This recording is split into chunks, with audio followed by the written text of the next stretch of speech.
लग्नातील परफेक्ट कैरीची भाजी कशी बनवायची, त्यासाठी काय काय मसाले वापरायचे, तर रेसिपी पूर्ण बघा आणि रेसिपी आवडल्यास रेसिपीला लाईक करा, शेअर करा, कमेंट करा आणि चॅनलला सबस्क्राईब केलं नसेल तर प्लीज चॅनलला नक्की सबस्क्राईब करा। नमस्कार, मी सारिकास किचनमध्ये तुमचं अगदी मनापासून स्वागत करते। तर चला रेसिपीला सुरुवात करूया। इथे कैरी घेतलेली आहे, बघू शकतात केवढी मोठी कैरी आहे। तर हिला मी आता कापून घेते।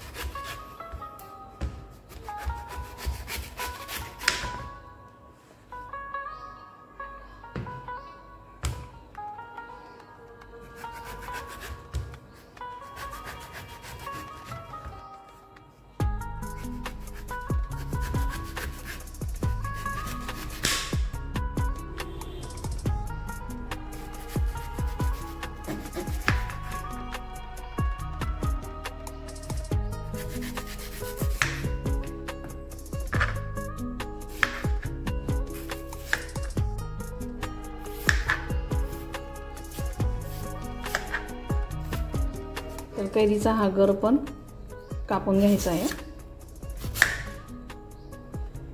तर मी आता कैरीचा गर काढून घेतलेला आहे। आता यांचे जसे आपण लोणच्याच्या फोडी असतात ना, तसे यांचे तुकडे करून घ्यायचे आहे। तर मी आता कैरी कापून घेते। मी अगोदर हा गर साईडला काढून घेते। अगोदर फोडी करून घेऊ।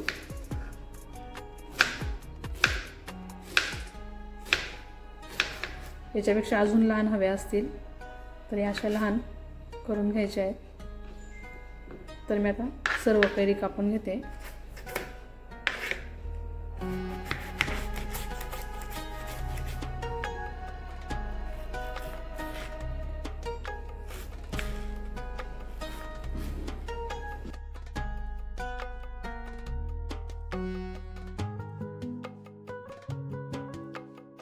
आता आपल्याला मसाला बनवून घ्यायचा आहे।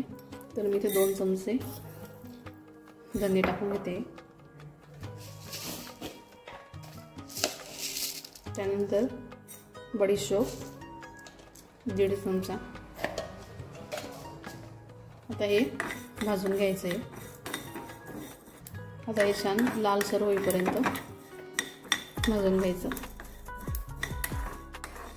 भाजून घेतल्याने त्याची वास खूप छान येतो त्याचा। कच्चं नाही टाकायचं, सहसा भाजूनच टाकायचं। आता हे भाजून झालेलं आहे, हे बघा छान लालसर भाजले।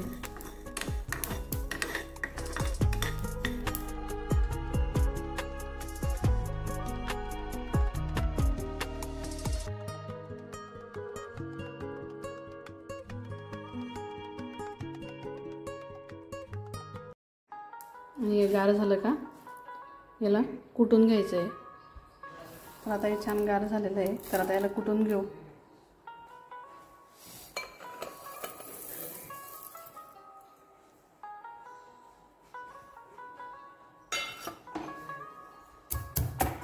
जाडसरच ठेवायचं, जास्त बारीक नाही कुटायचं, कारण कैरीची भाजी खाताना याची चव खूप छान लागते। काही कुटून झालेलं आहे, हे बघा असं जाडसर कुटायचं। कुटतानाच खूप छान वास येतो त्याचा। तर आता आपण फोडणी देऊ। तर मी ते तेल टाकून घेते। 3 पळी तेल टाकून घेतलेलं आहे। तेल छान गरम झालं की त्यात टाकायची आहे जिरं,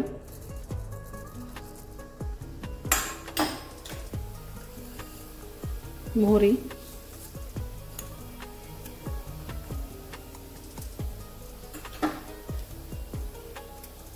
जिरं आणि मोहरी भरपूर घालायचं। आता जिरं मोहरी छान तळली गेली आहे, त्यात टाकायची थोडी हिंग,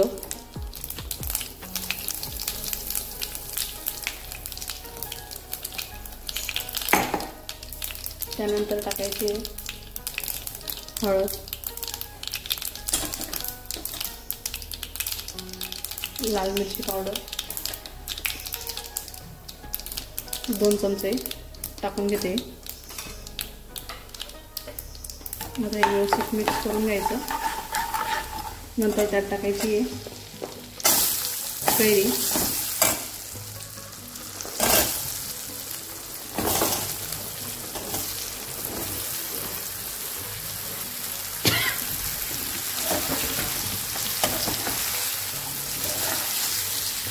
आता हे व्यवस्थित मिक्स करून घ्यायचं.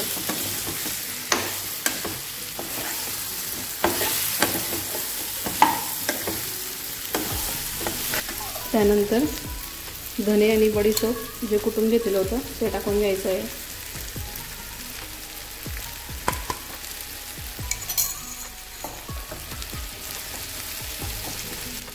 त्यानंतर टाकून घ्यायचे मीठ,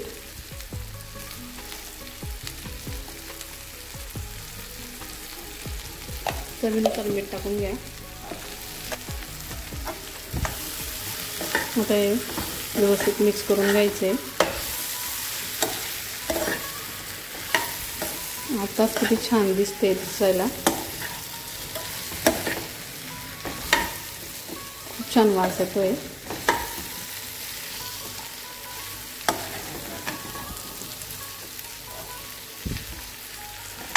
आता हे 5 ते 10 मिनिटं झाकून ठेवू. यानंतर मग आपण गूळ टाकून घेऊ. याला थोडं शिजवून घेऊ कैरीला.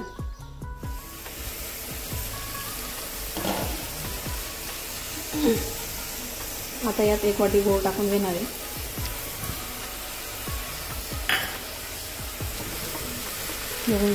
बघू शकता छान कैरी पण शिजून गेली आहे.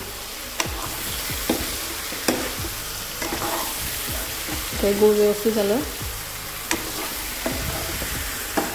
आता गूळ व्यवस्थित मिक्स करून घेणार आहे.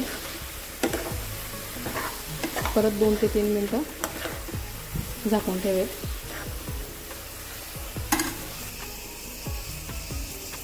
आता ते व्यवस्थित गूळ मिक्स करून झालं आहे. म्हणून आता याला परत झाकून ठेवते.